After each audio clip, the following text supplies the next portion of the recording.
morning and welcome. Good morning and welcome, everyone.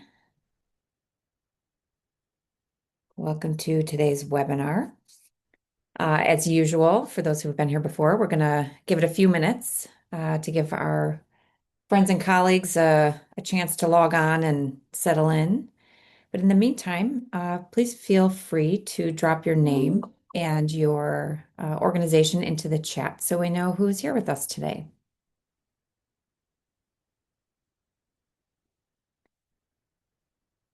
Welcome and good morning for everyone who's just logging on.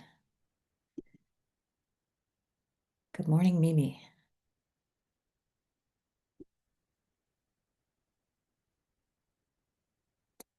Good morning, Leah. All right, now everybody's getting warmed up.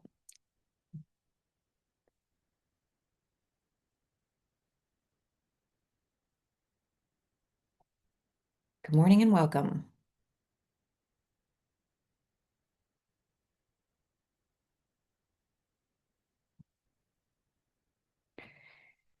Thanks to everybody who has let us know they're here in the chat. If you haven't done so yet, please feel free to do that. You can drop your name and your organization in, and we'll get started in just a couple minutes.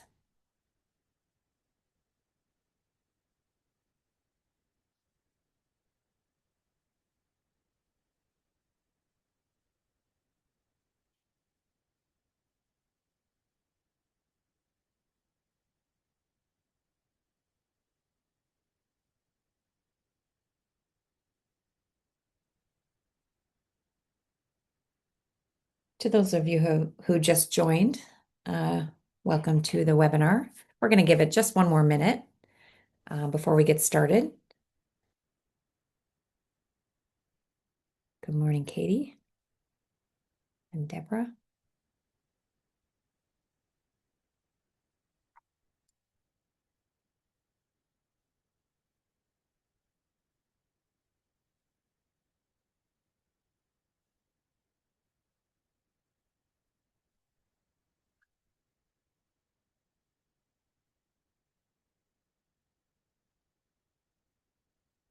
Good morning and welcome. If you just joined us, we're going to give it one more minute before we get started.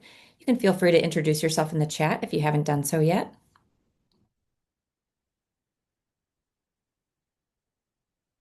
Okay, I think we are ready to go.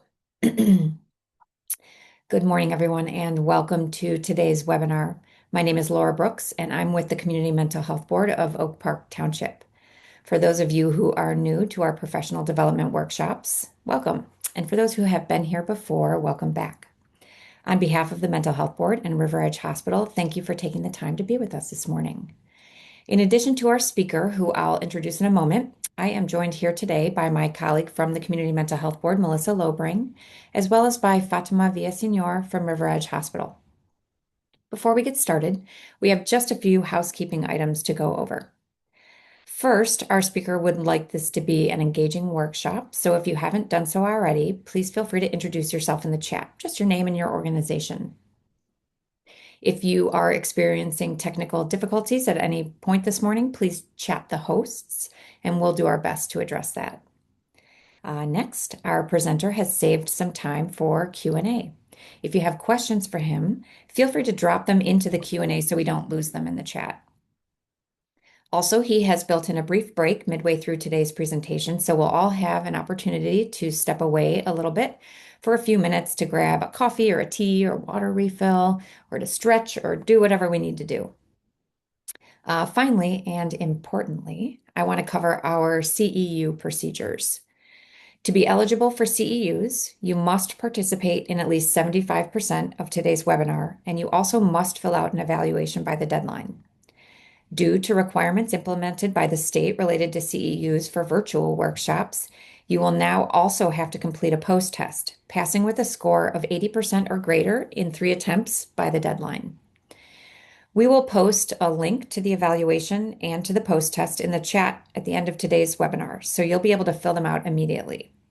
We will also email a link to the evaluation and to the post-test later today. Both will be open for 1 week through Friday, May 15th. After the evaluation and post-test close, CEU certificates will be emailed within 2 to 3 weeks to those who attended at least 75% of today's webinar, submitted an evaluation by the deadline, and passed the post test with a score of at least 80% in 3 attempts by the deadline. If you have any CEU questions, please contact the organizers through Eventbrite. We're happy to answer any questions. Okay, without further ado, let's get started with today's presentation. We are so pleased to have Dr. Philip Sarpong with us today to present his workshop, Understanding Trauma Across Contexts, Emotional Abuse and Various Trauma. Dr. Sarpong is a clinical psychologist specializing in helping individuals manage stress, anxiety, depression, and trauma. Working as a staff psychologist at the Jesse Brown VA Medical Center, his approach integrates evidence-based psychotherapy with lifestyle interventions, including exercise, nutrition, and sleep optimization. He also offers walk and talk therapy to support mental and physical well-being. In today's webinar, Dr. Sarpong will explore how trauma manifests across diverse life experiences, including emotional abuse, combat-related trauma among veterans, spiritual trauma, and racial trauma. We'll gain a deeper understanding of how these forms of trauma influence psychological functioning and mental health outcomes. The presentation will highlight culturally informed and trauma-informed approaches to assessment and treatment and present practical strategies to help clinicians more effectively support individuals affected by complex and intersecting traumatic experiences. And with that, I'm pleased to turn it over to our speaker. Welcome. All right. Thank you so much, Laura. Can everyone hear me okay? Mhm. Awesome. Wonderful. Yeah, it's great to be here this morning. It's great to see so many of you all coming from different places. As mentioned, today we're going to be talking about a lot of different types of trauma. Now, I know many of you are clinicians, therapists, and so you may already be very well versed in some of the different types of trauma that we're going to talk about today. I want to hopefully provide some nuances to some of these traumas and also the intersections of how some of these traumas can actually play into clinical presentations for patients. All right, so let's get started here. We've already kind of discussed, we'll talk about emotional trauma, some combat trauma, spiritual trauma, and lastly, racial or race-based stress trauma.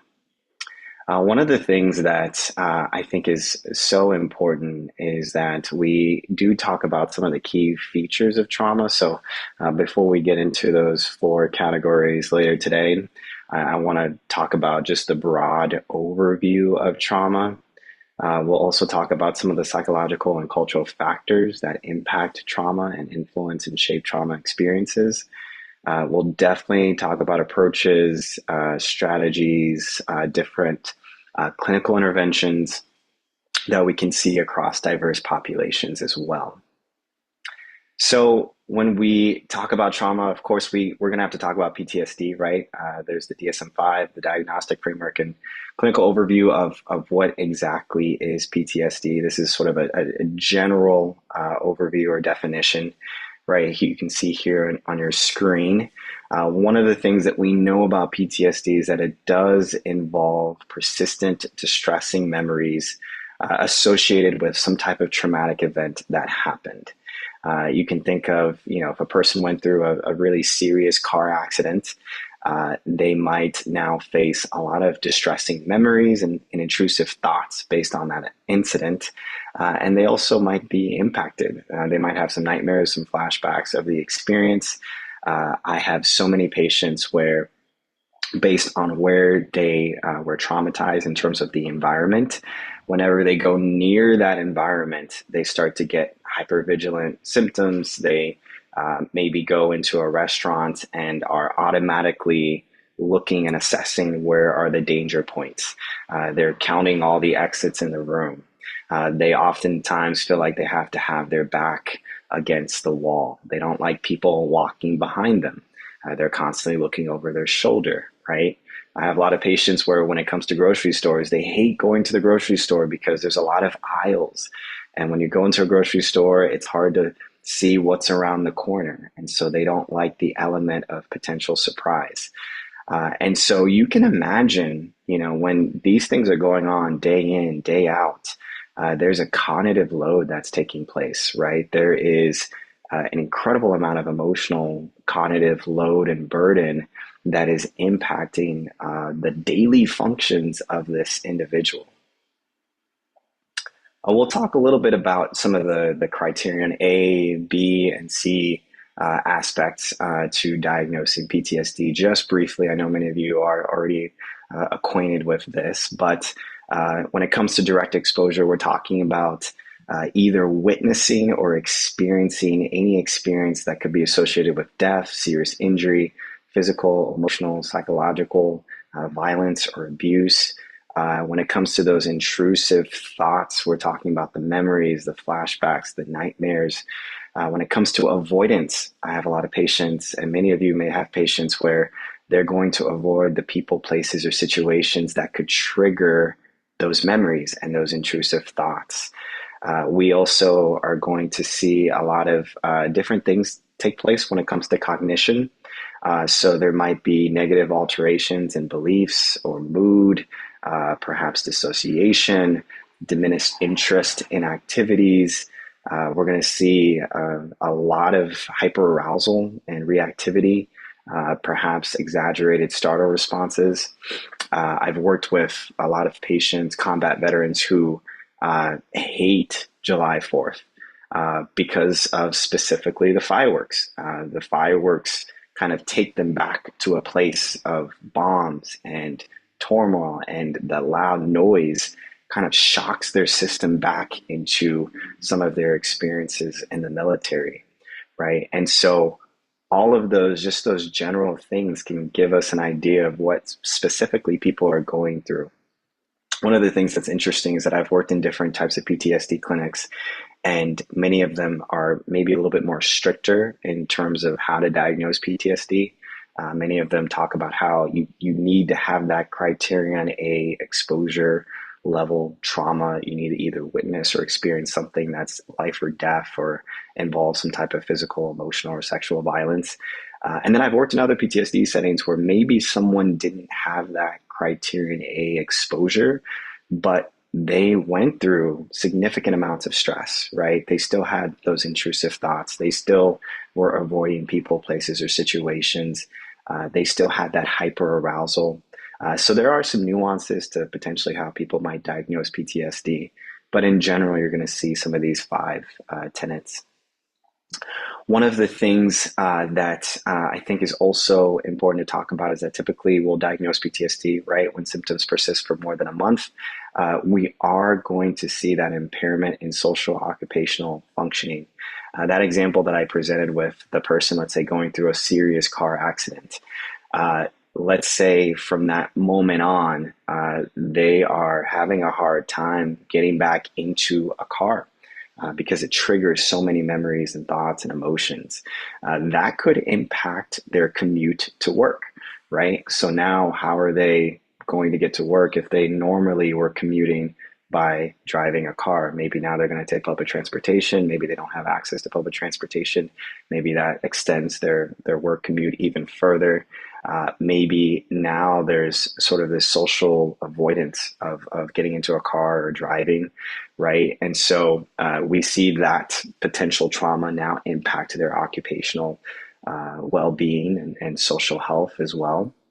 There's also, of course, some of those nuances of trauma. I always like to talk about complex PTSD. While it's not necessarily a formal diagnosis in the DSM-5, it is recognized by the ICD-11.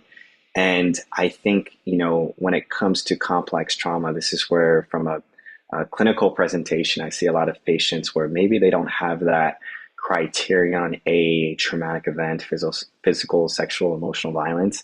But let's say they've grown up in a really incredibly environmentally stressful place. They're dealing with poverty, they're dealing with crime, they're dealing with substance use in their community.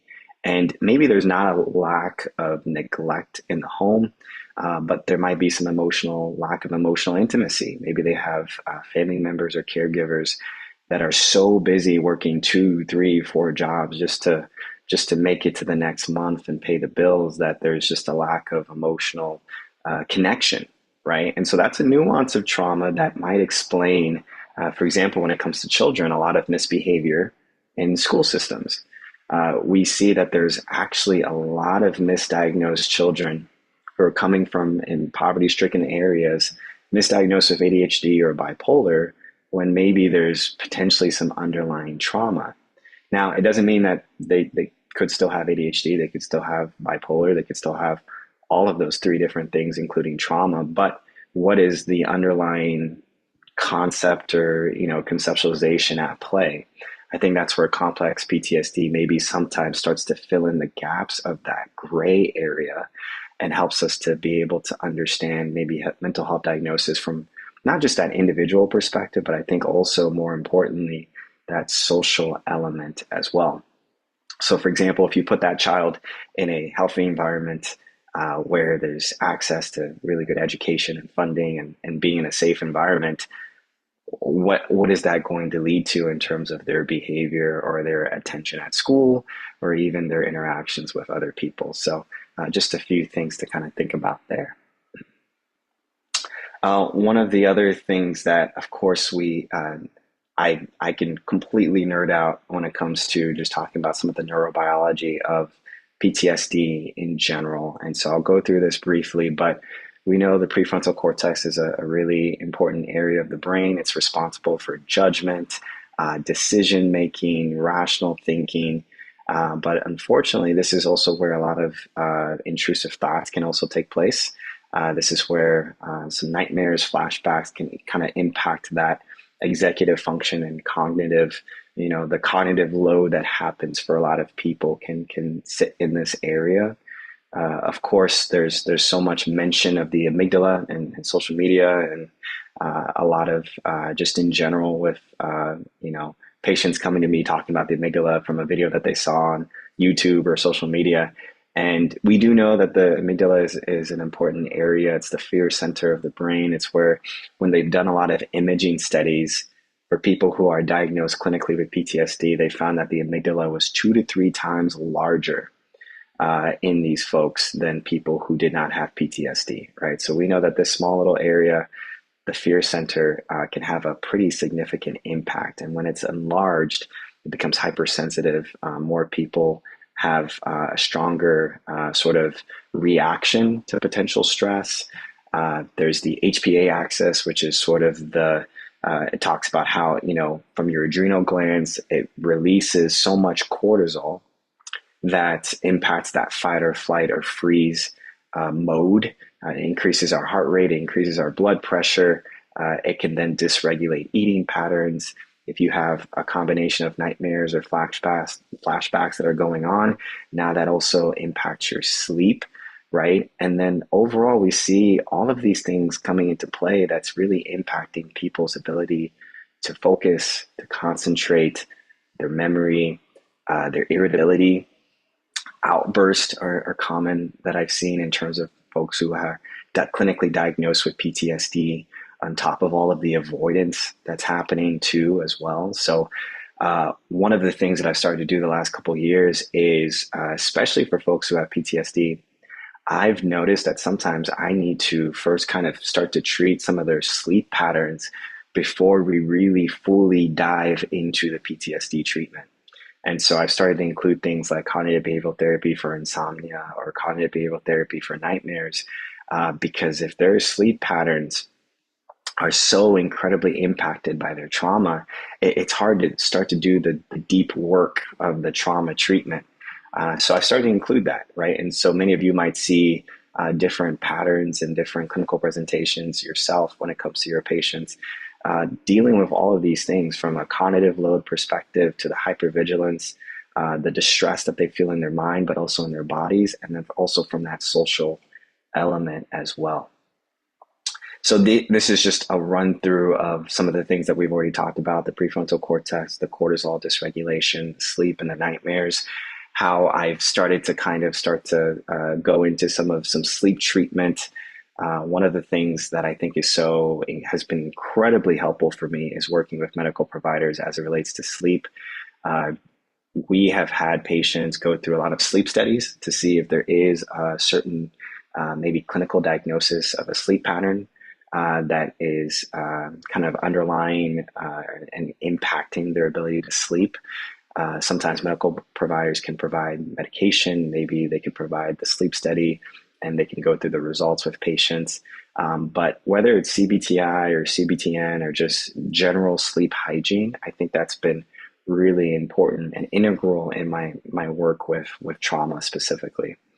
Of course, when it comes to, like I said, the amygdala, the physiological arousal, the appetite changes, many of you have probably seen really incredible popular books that talk about the top down and the bottom up techniques to treating trauma, right? So, top down would be associated with more cognitive frameworks of understanding if someone or understanding some of the negative thoughts or feelings or emotions associated with trauma, or maybe bottom up, talking about the breathing techniques, the 4-4-4 breathing, the 4-7-8 breathing, or even one of the things that I think has been more talked about recently is body elements, and so yoga, exercise, dance, movement. We know that trauma isn't just living in the brain; it's also living in the body, and how it using exercise, using having better sleep patterns, teaching about nutrition can provide some healing in the body as well as the mind as well. All right. So I think with that combination of top down, bottom up, body elements of treatment, along with that connection to social support, I think we can start to see more of a holistic framework to how we think about trauma and how we start intervening with our patients and our clients. So we'll talk about more of those specific types of interventions later on, but I just wanted to kind of talk about that briefly. So now we get to the point where we can talk about some of the first categories of what we're going to talk about for today. The first category that I have is emotional trauma. Now, you may have all seen maybe an image like this. There's all different types of images online and on social media. This is one of people on the road, and it just speaks to the fact that we all experience stress, all of us, and you never really know what people are going through. And there's other different images on social media where it's like people on a skyscraper in a building, and they're all in these like different apartments. And again, it's one of those things. You're going through the street or you're going on a bus and you just never really know what people are going through, but it shows you that even specifically with criterion A trauma, there are things that are stressful in our lives that are definitely going to impact our systems. All right, someone who just found out that their wife has cancer, or someone who just got laid off of work, or someone who's going through a divorce, or someone has a son that's battling addiction, or someone had a family member that died the other week, or someone's on their way to visit their sick family member, or we have a nurse who's worked all day and it's been pretty incredibly stressful, right? And so one of the things that's really interesting is that all of us at one point will most likely actually experience at least one significant trauma, if not for ourselves, but maybe in a loved one, maybe in a family member, right?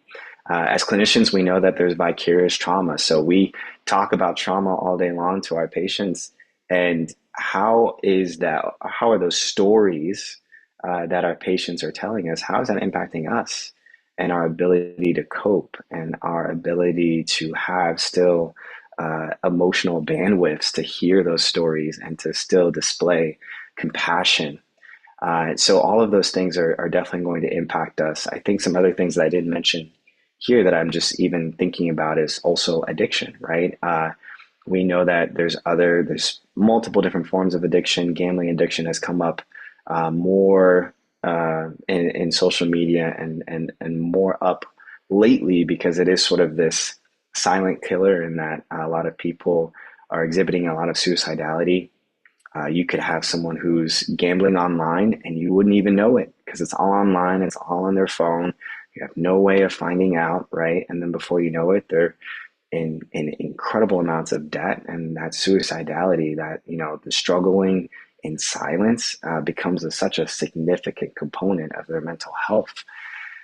Culturally, there's different, when again, emotional trauma is sort of this invisible wound that we may not always see.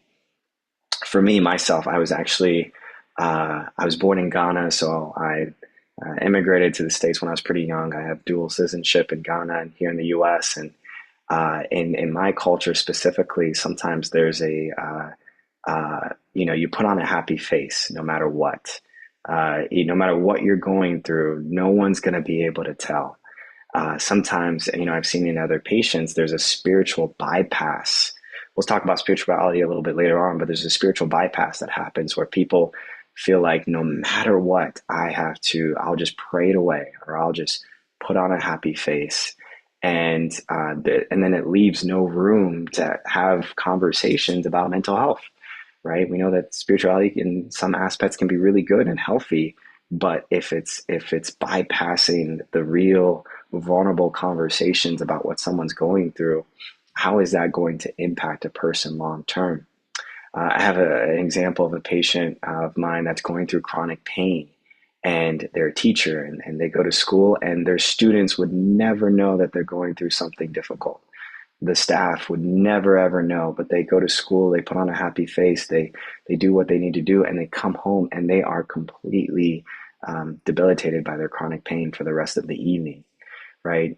Emotional trauma or abuse can live in relationships, intimate partner violence or domestic violence, where on the surface things might be okay with the relationship or the couple, but behind closed doors, there's verbal attacks, there's manipulation, there's gaslighting, there's coercive control, there's psychological degradation. There's all of these things that are happening that you may not be able to see, right? So I'm just giving examples that emotional trauma can present as this invisible wound. And unless we maybe ask those questions, or unless obviously patients or clients are coming to us and are telling us what's really going on, we may never know.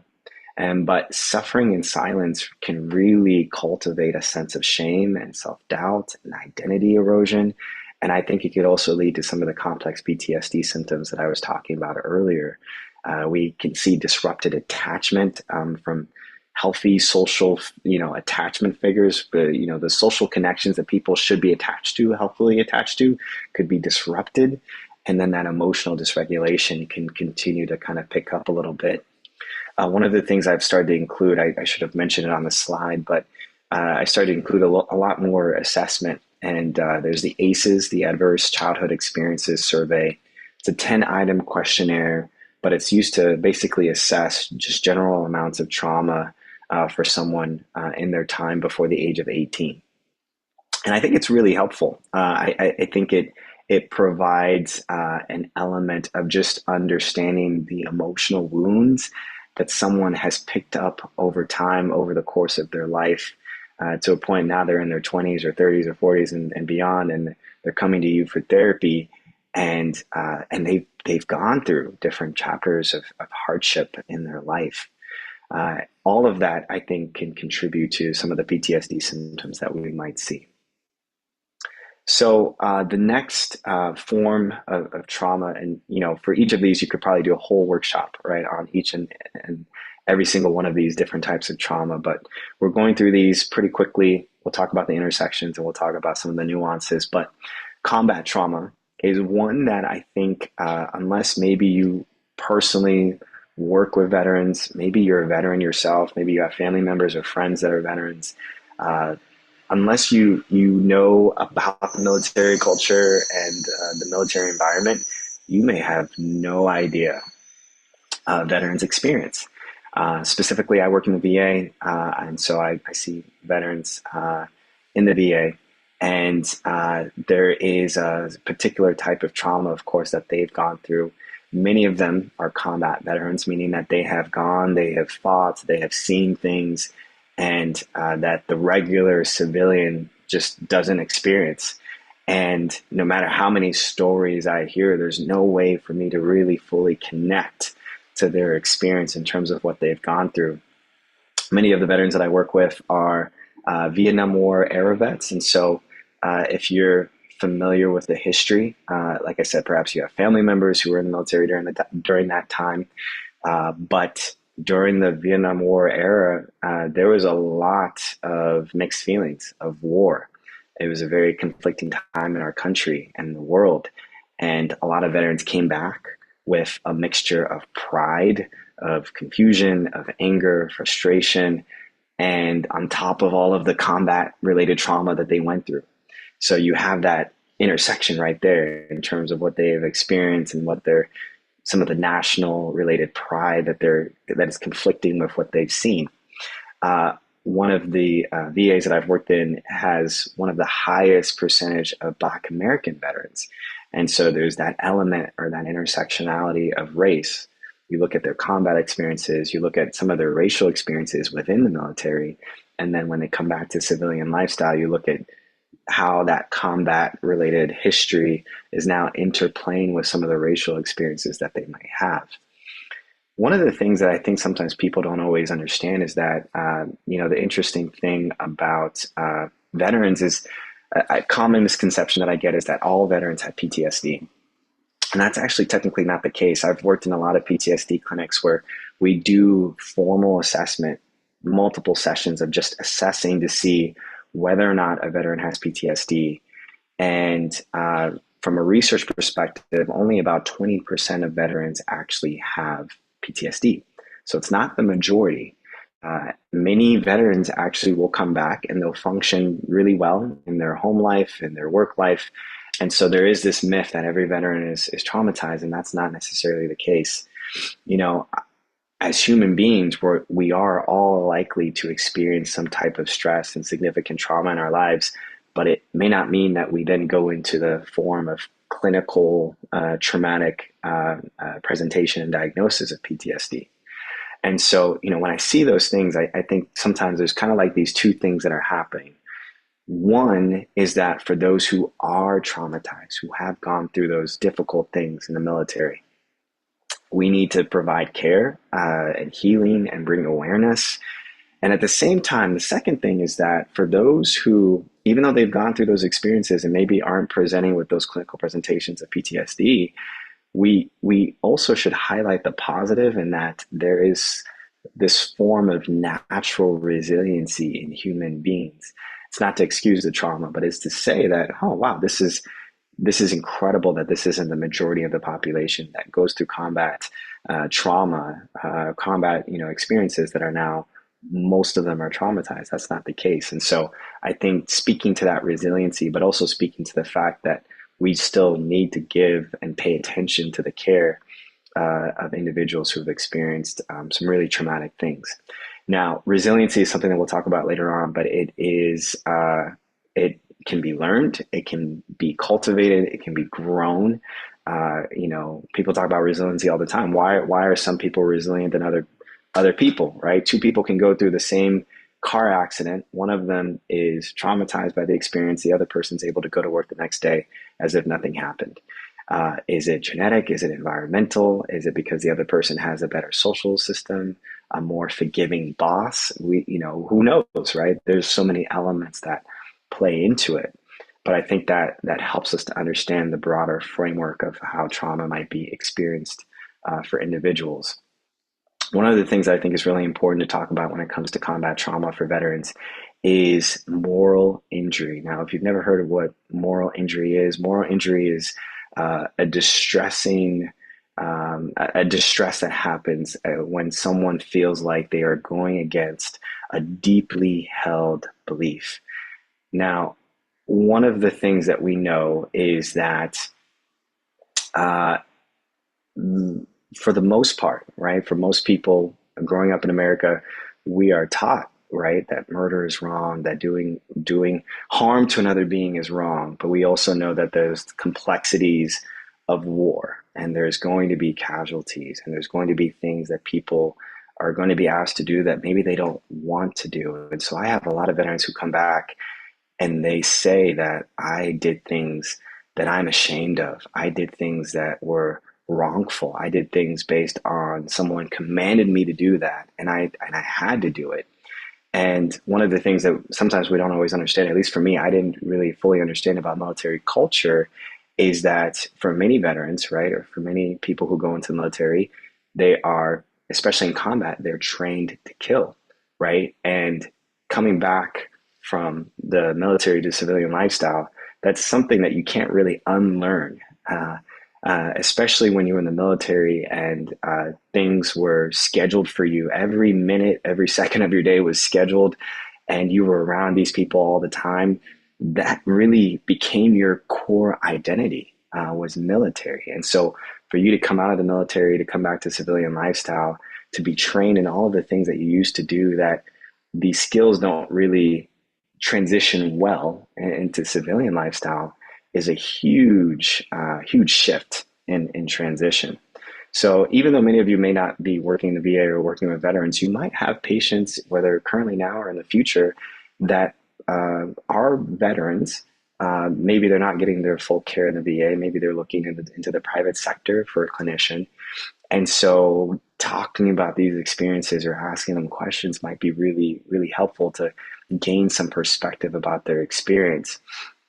One of the nuances for me as a clinician in the VA is, oftentimes a lot of veterans, because of what they've gone through in the military, come back and they're wanting some form of service connection or financial compensation for what they've experienced.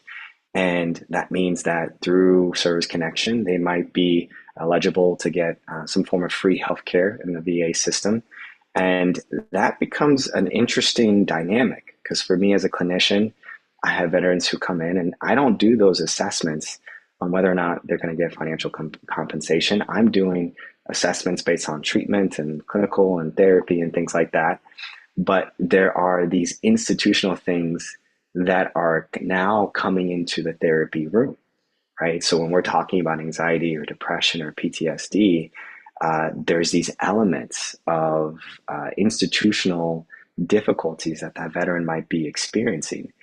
They may be experiencing some hardships because they didn't get the financial compensation that they thought that they deserved when they come into the therapy room with me.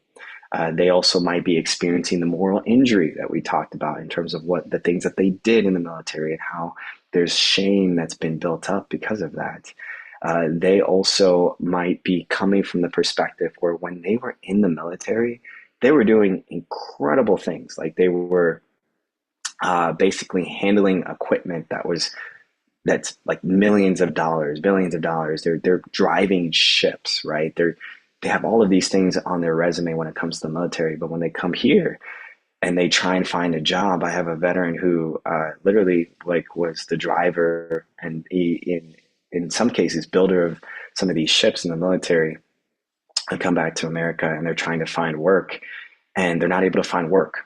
And eventually they do find work as parking cars in valet. And they go through that job and unfortunately they got fired from that job. And you think about the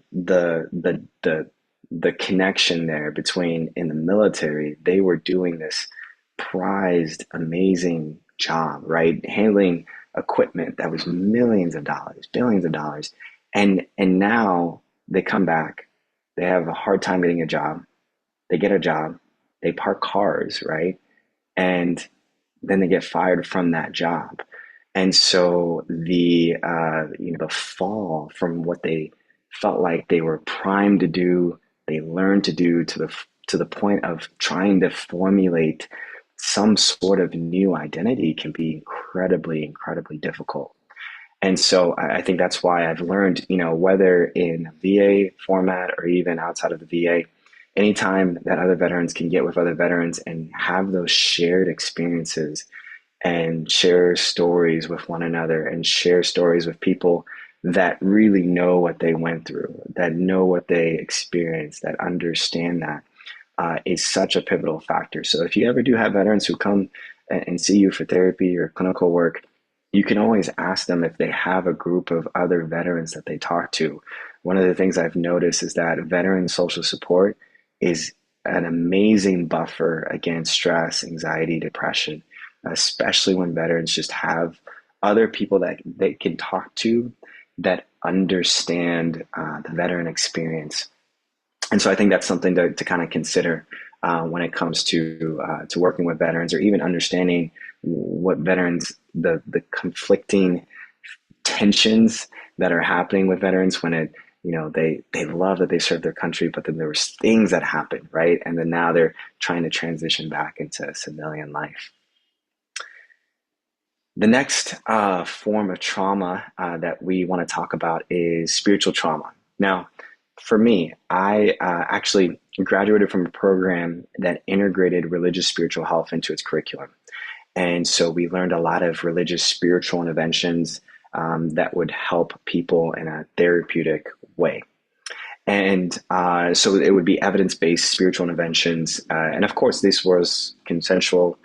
Patients are coming in with their own religious spiritual identity and are asking to incorporate some of these religious spiritual elements into therapy.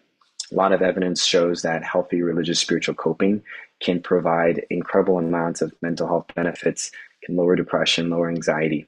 And I always allow my patients to kind of lead in this area.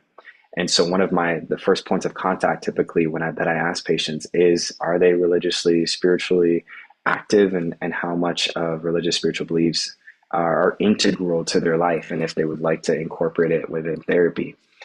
I think, of course, it's important to mention that even though religious spiritual healthy coping can lead to a lot of really great benefit, and as it relates to mental health, being in religiously, spiritually coercive or manipulative environments or authoritarian environments can have a huge, profound impact in that person's faith. It can lead to a lot of theological crises about what they believe in. It can lead to a lot of existential disruption, and it can also lead to a lot of really significant negative mental health benefits or effects. Right. So you have something that now is impacting their spirituality, but now also, of course, impacting their mental health as well.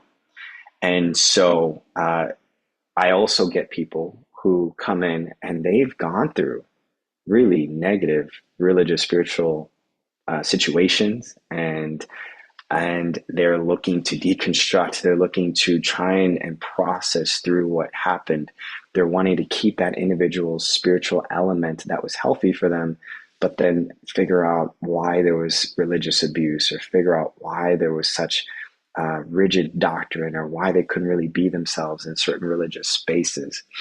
And so we'll do a lot of that processing and helping them to kind of rebuild certain healing aspects as they're trying to formulate some type of new religious or spiritual identity.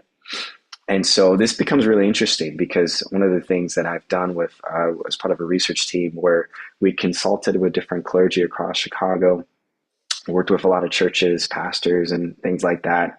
And one of the things that we were helping them to understand is, how healthy is your religious spiritual environment? There's a lot of religious spiritual environments that think that they're healthy, and they may not, right? They may have some form of spiritual manipulation, shaming, and control. And a lot of the conversations that we had with pastors is that they weren't actively trying to have an unhealthy religious spiritual environment, but based on finances, or based on stress, or based on so many other different factors, they were cultivating a space that wasn't actually healthy. And so we were able to provide them different principles of how to cultivate a healthy spiritual environment. We talked about how important it is for people in any religious group to be able to go to anybody for advice when they have problems. We talked about how it's important when something's wrong, that people have the confidence to go to their religious leaders for help, and that the religious leaders are going to help them and be with them. And we talked about how anyone in any religious group should feel like they belong, should feel a sense of community, should feel a sense of safety, and how they should feel a sense of feeling valued specifically by their religious leaders.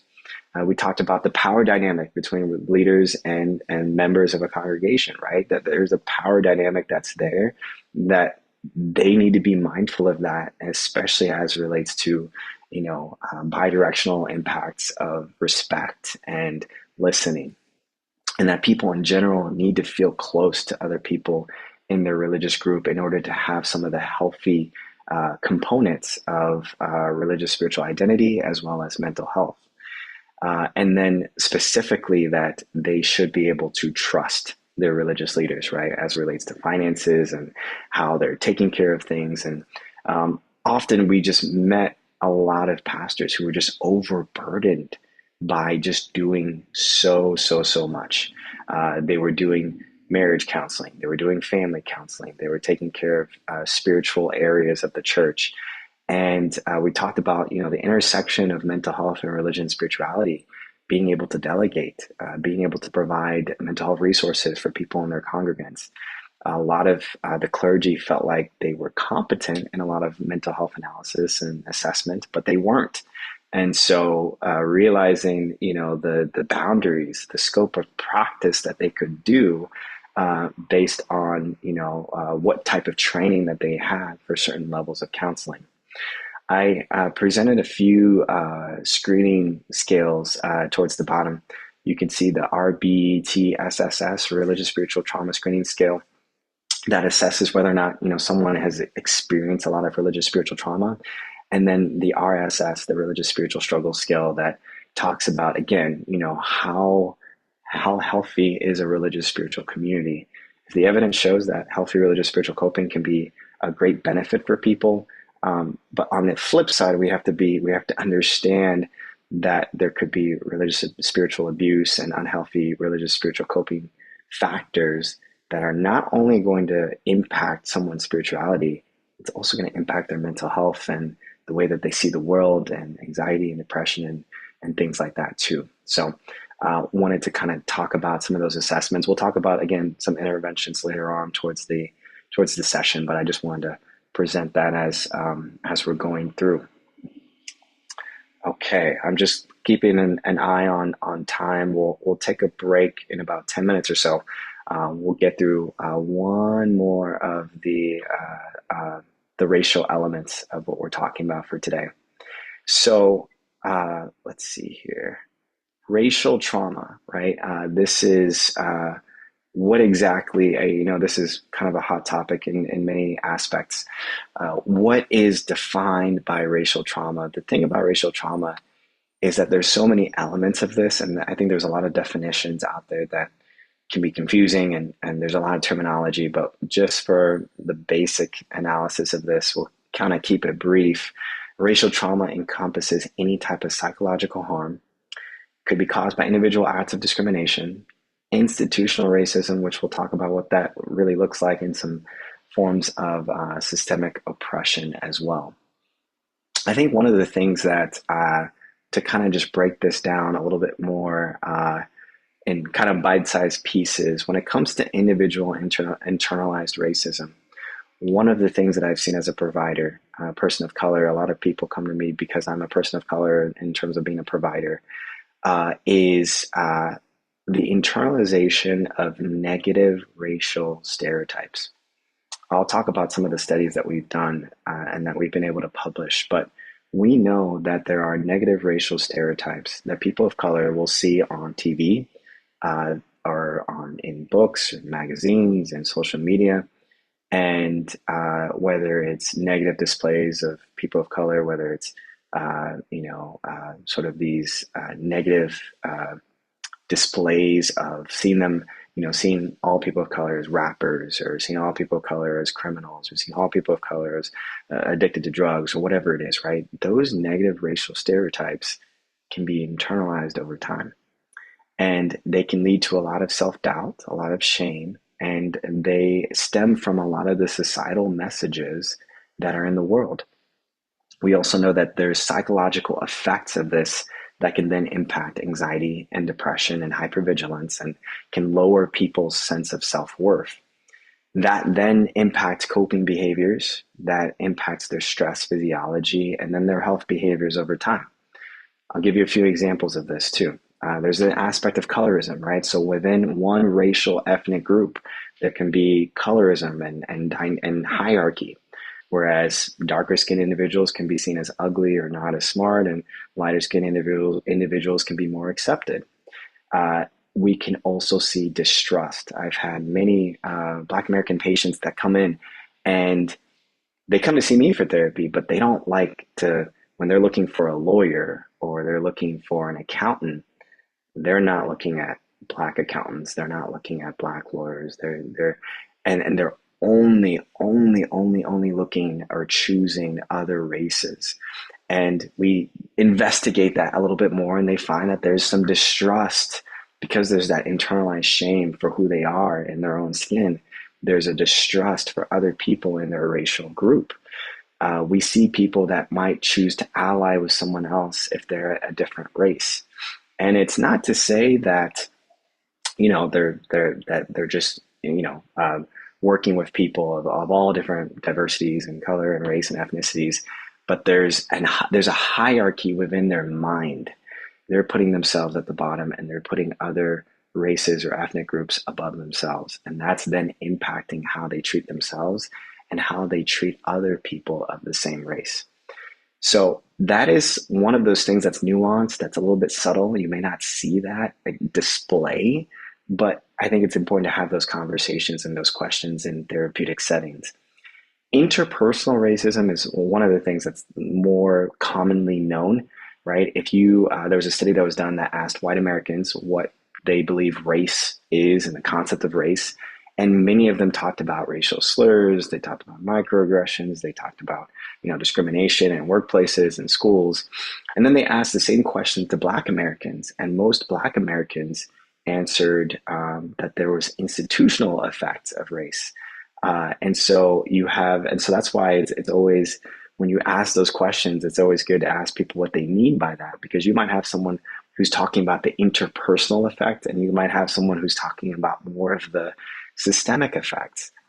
The institutional part is interesting. So I'll give a brief example of this. Let's say someone, due to, let's say historical redlining and residential segregation that we know in terms of the history of race, specifically in America, they live in an underserved neighborhood, and it's a neighborhood that's it's underserved, it's impoverished, it's disenfranchised.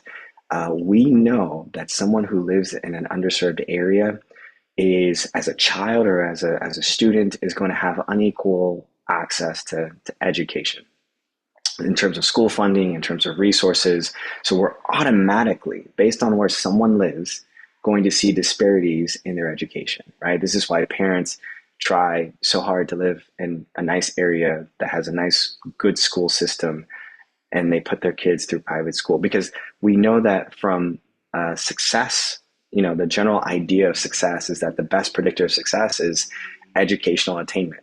That's the one of the best, more sure ways of economic mobility. And so someone that lives in an underserved area who doesn't go to a great school is now going to probably have some difficulty with employment. And when you are in historically redlined or segregated areas that are underserved, it's impacted your schooling, and now it's impacting your economic opportunity, right? That's where we start to see the generational effects of race. One of the things that's really interesting, though, is that they've done several studies where they've looked at Black applicants, Black American applicants, and white American applicants. This was like a fake study that was done. They had Black applicants with Black sounding names, and they had white applicants with white sounding names that had the same exact resume and CV. So a fake resume, fake CV has an applicant name that's like Tyrone or Lynette, and then you have the white applicant name that's like Stacy or John.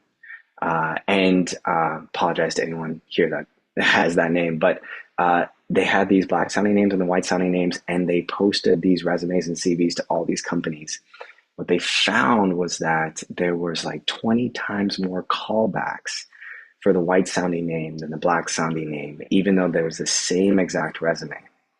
And so it kind of shows you that even though someone might live in an underserved area, not get great access to good education, but still fight their way to try and find some form of really good employment, that even if they have the same exact resume, there still might be some discrimination and prejudice based on the sound of their name and whether or not they're going to get a call back to an interview. right? We also know that in most poverty-stricken areas, that there tends to be more crime, and that's across the board, regardless of race, right? Most people in those poverty-stricken environments are trying to survive. And so we see there's racial disparities in policing, sentencing, incarceration rates because of that. Also, interestingly enough, when they've done several studies where they've seen that Black American crimes and White American crimes, when it's the exact same crime, also has a tendency though of either being over sentenced for Black Americans specifically. So once again, uh, there's the institutional things that are happening, but even when it's the same exact crime, or even when it's the same exact application, there's prejudice or there's discrimination that we can see from that point on. Healthcare is another institution. We see that there's implicit bias in medical treatment. It's not like doctors are actively trying to have bias for their patients, but there was a study that was done that showed that when Black patients had Black medical doctors and professionals, their mortality rate was much lower. Their health was much better. And that could include a lot of different factors. It could include barriers to access, insurance coverages, quality healthcare, mental health outcomes. I mean, there's so many components of why that is. But I think one of the key things that I'm trying to drive home is that racial trauma doesn't just include people at an individual level. It operates at multiple levels, from interpersonal situations to some of the larger structural things that are hard to see. But if you have someone that lives in an underserved area, has poor access to education, is then more in a potential lacks more opportunities for employment, that's going to impact their healthcare. It also might impact from a criminal justice perspective those institutions that are then generationally passed down from generation is going to have that systemic effect. I think one of the things that we've seen is that for patients that come to me uh, who are dealing with some racial elements of stress, exhibit some of the similar symptoms of PTSD. I can see hypervigilance. I can see nightmares. There's flashbacks. There's cognitive impairment and things like that. And so we see those similarities, and that's why we call it racial trauma, is because it's stemming specifically from that race perspective. Now, at the end of the day, uh, I think there's the important conversation that we have to have about race, but I think a very important conversation that we still need to have too is about class. At the end of the day, all of those institutions that I mentioned impact everybody regardless of color, right? So in general, you ask most people, healthcare, is it expensive? Is it not? People are going to say it's expensive. Housing is expensive. Uh, for people who have master's degrees, college degrees, in general, they're having a hard time finding a job. So we know that these institutions, in general, based on class, impact everyone, but they could impact some underserved groups a little bit more. And so there's nuances to that, right? If we focus on the racial elements, we might be able to help certain groups. But I think also at the same time, if we focus on the class systems of our society, we can help everyone, including those who are disenfranchised. So, of course, I just wanted to present maybe a few different ways to kind of look at that situation. But in general, the take home message is that it's a lot more complex than we can see. And at the same time, it's a lot more systemic, and it interplays with so much that we may not be able to see as well. So once again, I'm looking at the time. We're coming up at 10 o'clock. I think maybe now might be a great time to potentially take a 10-minute break if that works for folks. Perfect. Yeah. Thanks so much, Dr. Sarpong. Why don't we all take a 10-minute break and we will meet back here at 10:10. Enjoy your break, everyone.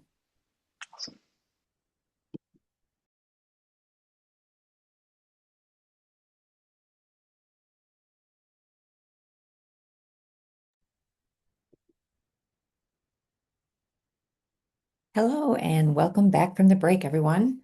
And we are ready to kick it back over to you, Dr. Sarpong. All right. Thank you, Laura. All right, everyone. So we will go ahead and get right back into it. Thank you so much so far for the comments. Uh, I'm keeping a lookout for questions too. Like I said, I'll make sure to leave some room towards the end for questions. Now that we've gone through kind of like those main categories that we talked about, the emotional, the combat, the racial, and the spiritual trauma, we'll give a few examples of some intersections. And again, there's so many combinations to different intersections. There's no way that we can go through it with the time that we have for today. But again, like I said, hopefully it'll provide some nuanced opportunities.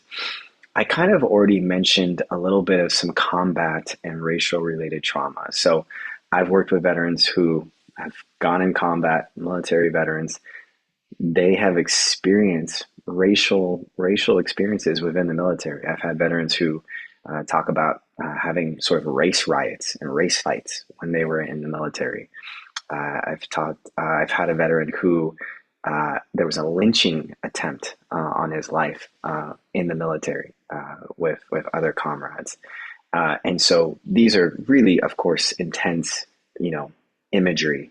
But it shows you the layers and the components of this, especially when they come back to civilian lifestyle, right? They are probably have experienced some form of combat trauma, and along now this racial discrimination aspect. One of the things that we definitely know for sure is that racial trauma or racial stress is going to amplify those PTSD symptoms. So their nightmares are persistent. Their hypervigilance now is really incredibly persistent. There's way more distrust towards individuals or groups of people.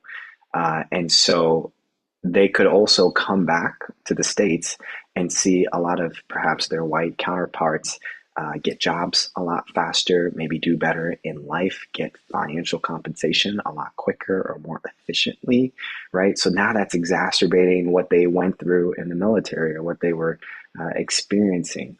So once again, those are some things to kind of keep in mind. We know, of course, we've already talked about some of the systemic barriers to care in general and racial bias, and within the healthcare systems.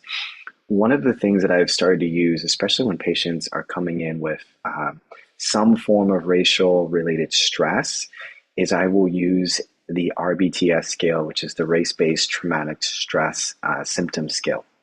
And this is a really good survey, really good scale questionnaire that talks or will ask patients about their experiences of race, of discrimination. I would say it's fairly comprehensive, and it might just give you just a better idea of where the patient might be coming from. And then I mentioned it previously before, but the aspect of identity and belonging for combat veterans is incredibly important. They need to be with people who relate to their own experiences, and there needs to be some form of belonging within the culture that they're trying to cultivate for themselves here in the States. And so being able to navigate that military culture with other people who understand what they're going through, and then having those trusted spaces where maybe now they can talk with providers and clinicians and other people about some of their racial challenges that they went through. So that combination, the identity and the belonging, is huge. The next intersection that we'll talk about briefly is this aspect of spiritual and racial trauma. So one of the studies that we actually published, my team and I published, I think it was last year, maybe potentially this year, they might have the date, it was last year, was we wanted to evaluate the religious spiritual habits of African American men.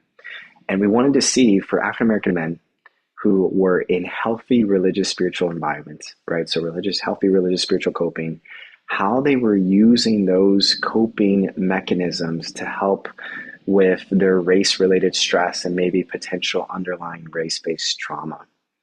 And it was fascinating. One of the things that we learned from this group of men specifically is that many of them, to begin with, were just very successful.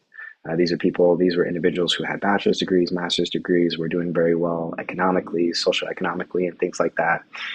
But what we found, and they were using really good religious spiritual coping mechanisms to help them with their mental health and their spiritual health. And on the surface, it looked really good. But then when we dug in a little bit deeper, we started to realize that many of these individuals were putting such incredible amounts of pressure on themselves to perform, to be great, to be successful, and were working incredibly hard. And one of the things that it pointed me back to is, for those of you who may not know, there's been studies about even just the concept of stereotype threat. They've done several studies where they've brought people in, they brought white students in, black students in, and they've given them the same exact test. And the first time they give them the test, they're like, "Hey, this test is important," and they're kind of cranking up the level of anticipation and expectation, and basically telling them that this test is really important. And what happened is that typically the white students did a lot better than the black students.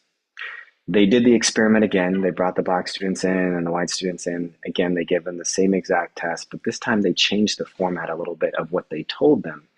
And they said, you know what, this test, just do your best. They didn't add in a layer of importance to the test. And what they found for several moments is that the black students would actually do really well, oftentimes better than the white students. And when they talked to the black students a little bit more and investigated and tried to figure out what was going on, they realized that many of the black students were putting such an incredible amount of burden on themselves to not fit into a certain negative stereotype of Black Americans. They didn't want to be seen as stupid or incompetent. And so they put all this additional pressure on themselves. And that may have actually contributed to their lack of performance in some of these tests. And so it was called stereotype threat, where they didn't want to be the very stereotype. They were trying to run away from it, but it then impacted their ability to perform. In our specific study, we see a lot of these Black American individuals who were also putting a lot of burden and pressure on themselves, and they were doing well. Like, from the surface, they seemed like they were doing well in life. But some of the questions that we had with them and some of the later conversations that we had with them was, at what cost, right? At what cost is this burden putting on your mental health, potentially putting on your spiritual health or your relationship with other people? And so it wasn't a longitudinal study. This is perhaps maybe further down the road we could do a longitudinal study and work with these individuals and these participants again to see if the burden that they put on themselves to be great is eventually going to kind of catch up with them. But what we did find about the study was that it goes back to that concept of social support. When these individuals were in healthy religious spiritual communities, were in healthy spaces where they could be vulnerable and openly talk about their emotions and have really strong support systems, they tended to do really well. So we still see social support as an incredible buffering effect to some of the negative effects of racial stress, and also producing still positive effects of spiritual health, as long as it's within that religious, healthy spiritual community. Next one, the next intersection, this is kind of a continuation of the first study that I mentioned, is that for those who felt like they were not in a healthy religious spiritual community, there did seem to be what I would call a sort of a double layer of burden. And I apologize if you can hear some of the background noise in regards to people mowing their lawns. But there did seem to be this layer of double burden, what we would call basically, if they weren't in a healthy religious spiritual environment, there seemed to be sort of a deep sense of betrayal, in that the people that were in their healthy religious, or that were in their religious spiritual environment, could not understand their experiences of race. This led to questioning some of their own identity. This led to a loss of potential spiritual sanctuary, And then this also led to potentially negative impact in terms of their mental and spiritual health. So that double burden is nuanced in that it's impacting them spiritually, but now it's also impacting them from an identity perspective in terms of their mental health. One more study that we did that we published actually very recently. We did a longitudinal study of racism, religion, spirituality, and health in a nationwide sample of Black Americans. So this was a much larger study. It was over 1,000 participants. And what we found was that, yes, indeed, racial discrimination was linked to levels of anxiety, stress, mental health challenges over time, because we did follow these participants over time. One of the things that was really interesting is that whenever someone experienced racial stress, it would then impact their mental health from a negative perspective. So they'd get more anxious and depressed. But then that anxiety, that depression would also impact their spiritual struggles. So spiritual struggles is defined for them as not being able to be connected to people in their religious spiritual community and having really a lot of self-doubt about their own religious identity. What was really interesting, though, is that because we did a longitudinal study, we were able to see that whenever racial stress impacted spiritual struggles would then impact mental health, anxiety, and depression. But then when someone got more spiritual struggles, they'd get more anxious and depressed. When they got more anxious and depressed, they would then get more spiritual struggles. So there were these two dynamics that were basically exacerbating each other. No matter where you went, whether from racial stress to spiritual struggles, leading to more anxiety and depression, that more anxiety and depression leading to more spiritual struggles, or from racial stress to more anxiety, depression, leading then to more spiritual struggles, but then exacerbating those two relationships, we saw those two relationships really expand negatively over time and basically reinforced or intensified one another.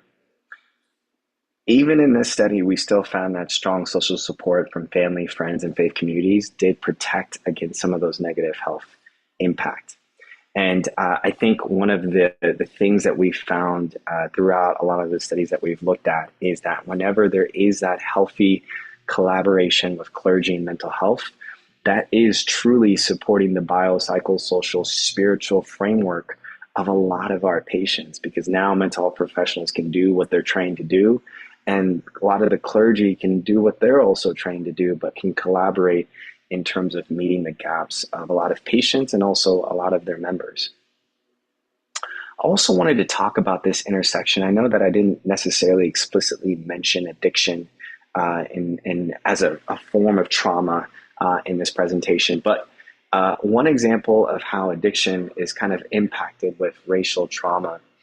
During my internship, we did a programmatic improvement project. We were looking at how veterans, this is also intersecting with combat veterans, but we were looking at how veterans were basically dealing with their substance use, right? So we wanted to see when veterans went through what's called a substance use residential clinic. This is a clinic where they go through this for about 5 weeks. They learn all different types of skills. They're doing art therapy, recreational therapy. They have doctors that are looking at their medication. They have nurses that are helping them. They are taking all different types of classes, CBT and ACT for sustained recovery. And they're basically dealing with helping them with their sobriety from their drug of choice, whether alcohol, cocaine, heroin, cannabis, and so forth.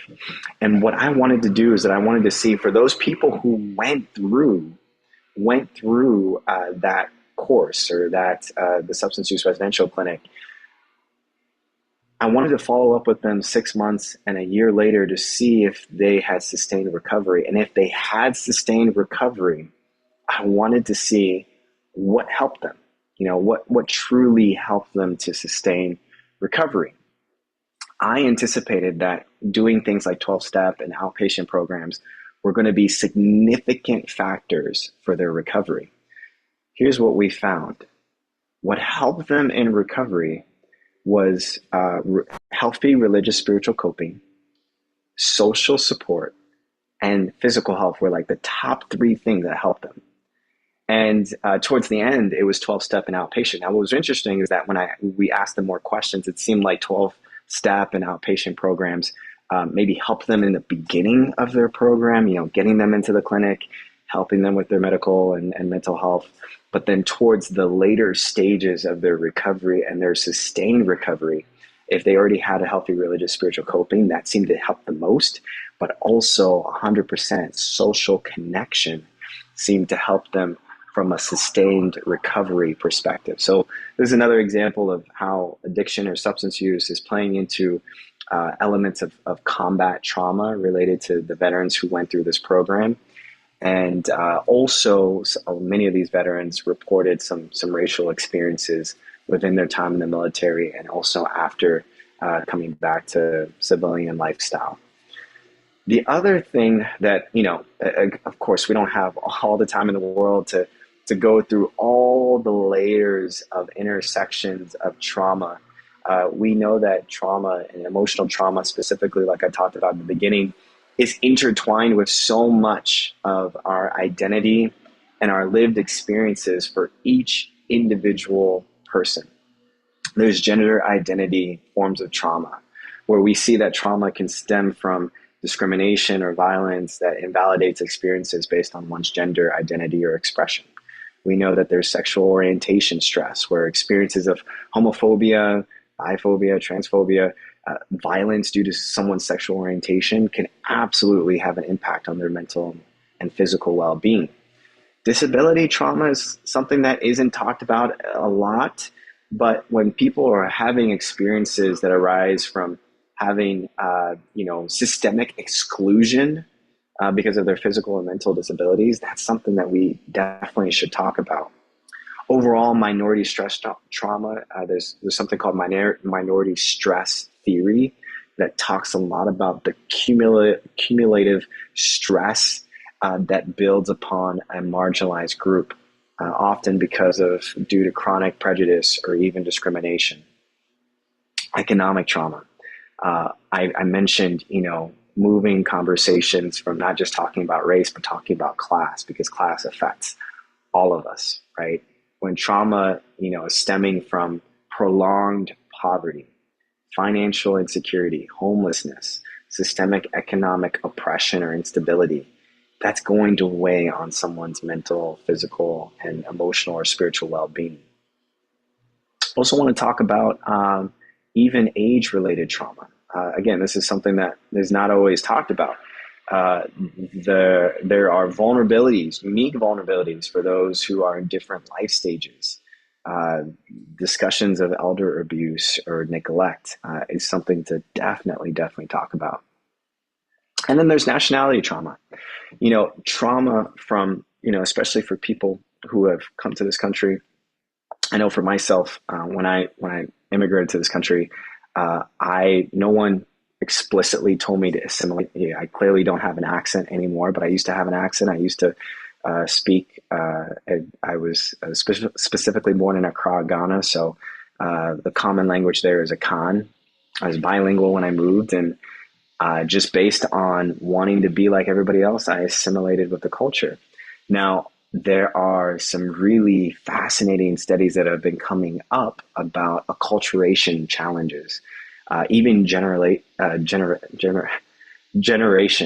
So like, family members, parents who have moved to this country, but then their kids have also moved to this country, and some of the acculturation challenges, right? Where differences in language, differences in values and expectations, and how to assimilate within this new sort of culture. And we also know that when it comes to, for anyone sometimes immigrating to this country, there are some legal insecurities, there are some financial hardships that are faced by immigrants and refugees. And so what are we doing systemically to kind of ease that process as relates to some of the nationality traumas that could present itself? So this isn't probably even scratching the surface of all of the intersections that could go on, but hopefully it just presents as something to think about whenever your patient, your client is coming in the room. What are they presenting with? What have they gone through? What are some of their identities? What are some of their hardships? what are some of their challenges, and being able to almost like this roadmap or this puzzle, trying to kind of fit some of these pieces together in terms of their clinical presentations. All right. So finally, we are going to talk about informed and culturally responsive practices. And I might move through this a little bit quickly. And so one of the things, and I think many of you, I'm going to move this through this quickly because I'm sure many of you are already very well familiar with this concept of safety first, cultural humility, intersectionality, and resiliency focus. Let me spend some time really quickly with resiliency focus. I think one of the things about mental health is that we are really good at diagnosing and understanding the negative things that are happening with someone's life. But sometimes we're not always good at centering their strengths and providing elements or different lenses of what people are doing well in terms of coping with stress. And I think that's where resiliency can have a really big impact as we look for community resources, as we look for things like growth, as we look for things like healing, is to also kind of focus in on that positive of what's happening as well. I provided some elements of evidence-based interventions. I know there are way more out there. These are some of the things that are very common. We have cognitive behavioral therapy, eye movement desensitization, reprocessing, prolonged exposure. There's also cognitive processing therapy. These are all evidence-based treatment approaches to trauma. Many of you may have your own way of how you assess trauma, how you look at trauma. These are just some examples. I think one thing that has been shown to be proven in the research is really meeting the client where they're at and building that therapeutic rapport is the most important thing, right? So there's so many interventions, there's so many things that you can do, but at the end of the day, that rapport and that therapeutic alliance is what's most important. I find myself sometimes blending certain things from different types of treatments based on what the person's presenting with and the collaboration that I have with that person. Now, there's no way that we have time to really fully investigate all of these different types of therapies. But, one thing that I'll say about cognitive processing therapy, it's a lot like CBT. There's a lot of CBT-based principles. This is really good for someone who likes homework. I know there's patients out there that love assignments and love homework. And this is great, because it has so many different worksheets. You're talking about your thoughts, your emotions, your feelings, how it impacts your behavior. You're looking at all of those cognitive distortions in terms of the trauma, breaking it down and helping that person go from a top-down perspective in breaking down what's happened to them. I find that prolonged exposure is great for people who are avoiding people, places, or situations associated with their trauma. There's a lot of imagining of what their trauma was or is in the therapeutic setting, but then there's a lot of in vivo, right? So if someone got traumatized from a car accident, you're doing that step-by-step process to help them get back into a car, help them start driving a car, help them beat the thing that they're avoiding, and that actually lowers a lot of the symptoms of traumatic symptoms that are presenting with itself. EMDR is actually something that I'm not trained in. It's something that is very, very common. There's patients all the time that are actually only looking for clinicians who are EMDR trained just because of the popularity of social media for EMDR at this time. But we also see that EMDR plays the same concepts of whether top-down or imaginal experiences of helping people get desensitized to their trauma. Written exposure therapy is something that I think is a little bit underutilized for folks. There is something that happens in the brain when we write or when we journal. There are elements of, for human beings, we love a good story. We love a beginning, a good beginning, a middle, and an end. That's why we love movies, reading books. And one of the things about trauma that we know is that it disrupts elements of the brain trying to tell a story. And when you have people who are stuck in the past and who can't really get through a lot of their present, that's going to impact future chapters of their life. And so what happens when we help people maybe who have difficulty talking about their trauma, but can write about their trauma and allow the brain to kind of process in the background certain potential meanings of putting their traumatic story together. and facilitating that emotional processing by writing. And then, of course, body based movements. This is one of my personal favorites. I'm actually also a licensed, or not licensed, but a certified personal trainer, along with being a licensed clinician. And walk and talk therapy is something that I use a lot. There's yoga, there's dance. Like I said before, trauma lives in the brain, but it also lives in the body. And when people can process a lot of the things that they've experienced and gone through from a physiological or from a body perspective, I think it's important because then it can help soothe their dysregulated system, their high blood pressure, the cortisol levels that are being released, the high heart rate, right? If they can do things in their body and feel comfortable and feel confident, there can be some elements of reducing some of those PTSD or traumatic symptoms. Some measures that I just wanted to include in general for those of you who do assessments for PTSD. These are some common ones. PCL5 is basically just a PTSD checklist for some of the DSM-5 criteria for PTSD. It's 20 items. It actually goes pretty quickly. People can kind of take that survey or that questionnaire to see what are some of the things that are happening. Usually, it's not recommended to just use that as a diagnosis for PTSD. You can use things like semi-structured interviews. You can use things like obviously having those conversations with patients and clients. There's also the life events checklist for the DSM-5. Again, I would say it's similar to the ACEs in that you're collecting a really good, thorough history of all of the potentially traumatic events that someone's gone through. So if they've fallen off a ladder, if they've gone into a work incident, if they've had a motor vehicle accident, those are all things that you can include within your assessment just to see where they're at. PHQ-9 for depression, GAD-7 for anxiety, CAPS-5 is a semi-structured interview that incorporates a lot of the DSM-5 criteria. It's great in that it provides, you ask a lot of further questions about someone's traumatic experiences. It's also known as like the gold standard for PTSD if you're wanting to diagnose or even do some potential research related things with PTSD.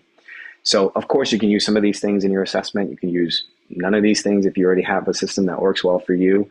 If you're looking again for more of a thorough assessment, I think these are some of the things that you can include, or even add in some potential other things as well. The other thing that I, of course, want to say, and I've been in other PTSD topics and conversations before. I think that the topic of post-traumatic growth is always something to include. There is, I've seen it within my patients, and I'm sure many of you have seen it within your patients as well, where they go through a traumatic incident, they come to therapy, they work on themselves, and it's almost like they are flourishing more than they've ever flourished before. They're living life to the full. And you would have never known that they went through this traumatic incident, 6 months or years ago. And I think there is this dynamic of post-traumatic growth that even despite someone's suffering or adversity, there's still hope in them kind of rewriting some of the chapters of their life or moving forward in the story of their life to learn from what they've gone through and experience a level of thriving that maybe they've never accomplished before. It never excuses what happens to them, but it does give them, I think, the autonomy to choose what happens next. And the concept of fostering resilience, I really appreciate elements of positive psychology that includes things like gratitude, includes things like optimism, includes things like self-compassion. I don't know about you all, but I've had a lot of patients who have PTSD symptoms where there's a lack of self-compassion. There's a lack of giving themselves grace. Sometimes they're all things to other people, but they don't really take care of themselves. And the permission to give back to themselves, the permission by you as a clinician to say, hey, maybe you can pause for a little bit and what does it look like to give yourself compassion, the same compassion that you give to others, to your children, to your loved ones. What happens when you give that compassion back to yourself? So overall, we know that trauma can leave some incredibly deep wounds, but the human spirit, I think, possesses an innate capacity for healing, for growth, and for resiliency that we can start to cultivate within for our patients and our clients. I want to end with a few of these last things. So the picture that you see before you is called a Xanthoria tree. It's a grass tree. It's a hardy tree, and it's able to live in very poor, dry environments. It can live up to 600 years old. It can withstand droughts, and it endures a lot of bush fires that typically happen because of the dry environment. What is really paradoxical about this bushfire is that it burns the foliage, the outsides of the tree, but when it burns that foliage, it induces a flowering that happens, and that flowering, when it induces the flowering because of the burning, that induces new growth and allows other grass trees to sprout up. That growth would have never ever occurred if it wasn't for the fires in the first place. And it just goes back to that theme that just because someone or something is going through suffering does not mean that new growth cannot happen. One of my favorite quotes is by Laurel K. Hamilton that talks about, there's wounds that never show on the body that are deeper and more hurtful than anything that bleeds. And it goes back to that concept of that emotional, invisible wound that sometimes people are carrying. Sometimes they're carrying so much baggage and so much burden on their backs that you would never know it. And so having that opportunity and that space to dwell with them in that space of healing or grief or anxiety or suffering is such an amazing opportunity to see where that growth could lead to. All right. So some key takeaways, hopefully, that maybe you've taken away from this presentation. No two traumas are the same. No two traumas are the same, right? Everyone is going to present a little bit differently. That's why we always love to give clinical frameworks and tools to assess some of the emotional, spiritual, racial dynamics that are happening. I think assessment routine screens are always helpful too, to see if the things that you're doing with your patient or your client are actually working. And of course, you could also always ask them verbally if it's working. But that concept of cultural humility and being able to see the diverse range of intersections among trauma could hopefully provide a nuanced perspective. Now, towards the end here, I do have a vignette. I'm just looking at the time. So we could probably go through this for maybe the next 5 or 7 minutes or so. And like I said, we'll definitely leave some time for questions. I want to read out this vignette, and then we have a few questions that we can post in the chat and just have a brief discussion about this. You're going to notice about this vignette, there are a lot of intersecting pathways that I tried to include. This is actually a patient of mine, but we'll call them Lynette, is their pseudonym. And this is a patient who is 24 years old. She's an African-American woman. She was from a low-income neighborhood in Chicago, where her family has lived for over 30 years after migrating from South Carolina. She was raised in a close-knit church community and remains active in her faith. Lynette's father is a military veteran who experienced combat trauma. And although he rarely discusses his deployment, Lynette grew up witnessing periods of anger, emotional withdrawal, and hypervigilance that shaped her understanding of stress and resilience. These experiences, along with moments in school where she felt overlooked or stereotyped, contributed to how she understands emotional pain, race, and faith overall. She now works as a junior engineer at a large development firm where she's one of the few women of color on her team, or the few women specifically, and the only Black woman on her team. During meetings, coworkers sometimes make jokes about underserved neighborhoods where the company plans to build, relying on stereotypes about crime and poverty. And in one meeting, colleagues joked that Lynette could run interference with the scary people in the area because of her background. Lynette stayed silent, but left feeling hurt, isolated, and unsure how to respond. She also notices that her ideas are sometimes dismissed or interrupted in meetings, contributing to feelings of gender-based and racial marginalization. At the same time, Lynette is conflicted about a development project in a neighborhood very similar to the one where she grew up, And while excited about the professional opportunity, she worries that the project may contribute to displacement of low income communities of color, people who remind her of the families that she worships with at church. Her mother actually accuses her of abandoning her principles, which deepens Lynette's emotional distress. So, torn between career advancement, community responsibility, and her faith, she begins to feel spiritually unsettled and wonders whether counseling or support from her church might help her to navigate these tensions. So, again, there's a lot going on here. We'll see how many questions that we can get through. But I'm wondering if, and I'm not able to see the chat. It looks like, okay, looks like someone, we posted already some of the questions. Yep, Melissa's Awesome. posting the questions. Awesome. Perfect. Perfect. So we'll start with the first question. What are some examples of race-based stress or microaggressions that are present in Lynette's workplace experience? Feel free to post it in the chat. Low Okay. income, Jessica Mm, says. Yeah. yeah. Hmm. Absolutely.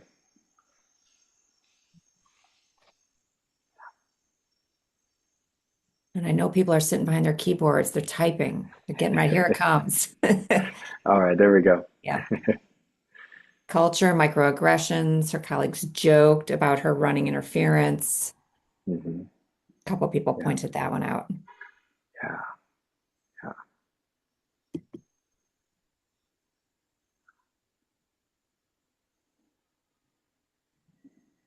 Being the only person of color on her team. Mm, yeah.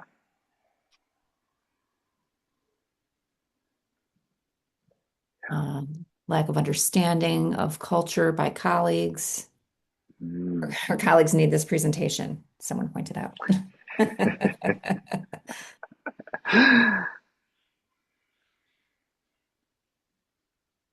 Yeah. Wow. Those are excellent. Yeah, those are excellent examples. I know more of you are posting in the chat. And just for the sake of time, I'll bring out a few of the ones that you all have mentioned already, right? Yeah, Lynette, running interference, right? What does that even mean, right? Scary people. What are some of the prejudices or the discrimination or the societal images, right? Things that we might see on TV, news, social media. These are images, these are terms that people might have in their mind about certain neighborhoods, about certain people. And it's now maybe in certain workspaces coming to the surface. Uh, we know for a fact right now, I mean, she has an amazing job.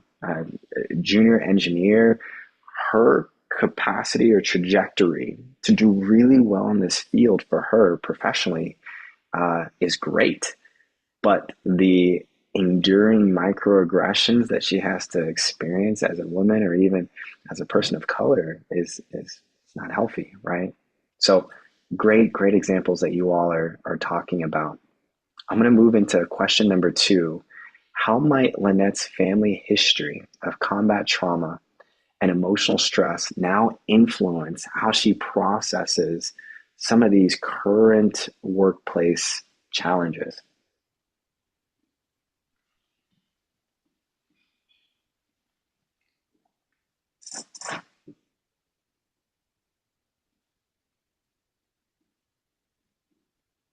Yeah. Dana has shared expectations from her mother. Mm. Mimi shares intergeneration issues. Mm, yeah. Mm. Catherine says she may copy her father's example of not talking about things. Oh, that's a great point. Great point. She may be hypervigilant to comments or microaggressions. Mhm. Um, Several people suggest that she's internalizing her feelings.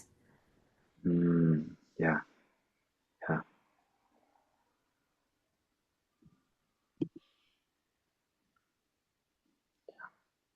Yeah, being raised in a cultural and spiritual environment, feeling emotionally withdrawn from her family. Mhm.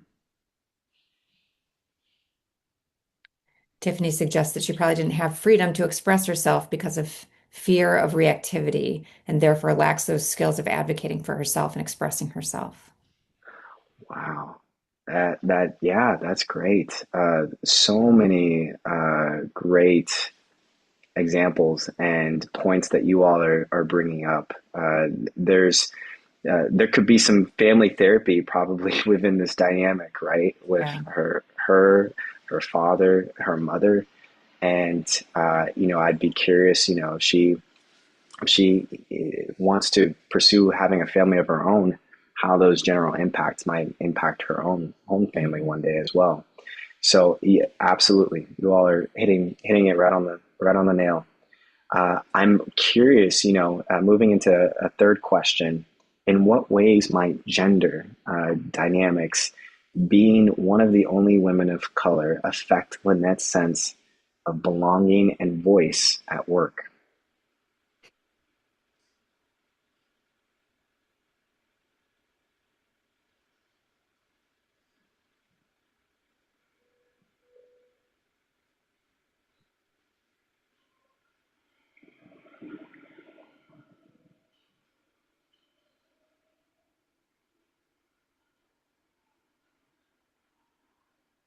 Yeah, we've got a few answers coming in. Mimi said stereotypes about Black women. Um, Bill said glass ceiling in a toxic place. Hmm. Yeah, She may have insecurity and feel isolated. She may not feel that she can um, express her opinions, yeah, or that it will be heard if she does. absolutely. I want to briefly mention the comment about, yeah, the cultural interpretations of how Black women should present or how they can present, and that negative stereotype of the angry Black woman, right? Her probably being very cognizant of that and wanting to absolutely do the opposite and not be that type of person, yet losing her voice, right? And losing her ability to feel confident in talking about that. So very, very great examples of that. I am also wondering, just for the sake of time, I'm going to move through a little bit quickly. How do you all believe that Lynette's spiritual beliefs and church community could serve as sources of support or conflict, right? Support or conflict during this potential dilemma?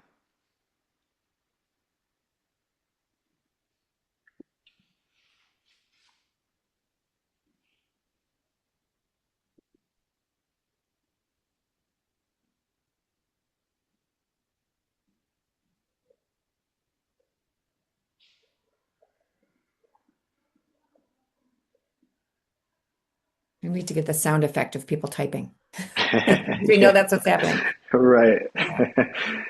Yeah. Jessica says they can pray for her and go via life alongside her. Mm, Barbara yeah, says depends on how healthy the supportive belief. absolutely. Ken suggests that religion may reinforce gender stereotypes. Great point. Great point. Mhm. But Francesca says it could serve as a secure base for self-expression and grounding in who she is spiritually. Mm, yeah.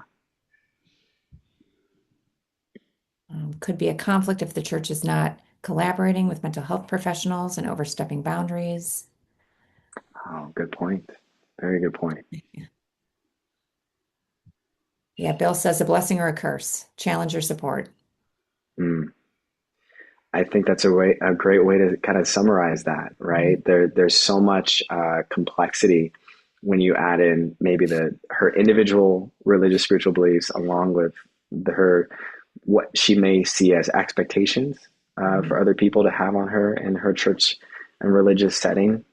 I am now curious though for you all, right? What are some things that you would do in this situation? Maybe some things that we haven't talked about.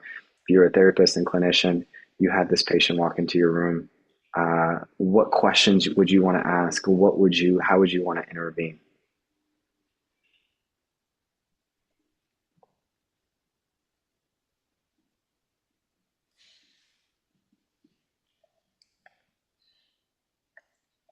Bill suggests family support spiritually. Mm-hmm.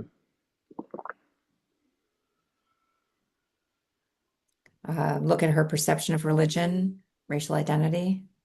Yeah,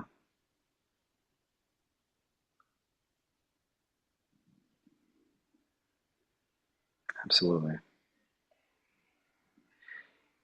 There's elements of this case where, uh, from the vignette, Lynette hasn't, from what we can tell, hasn't necessarily gone through physical, emotional, sexual violence in terms of that criterion A trauma that we talked about.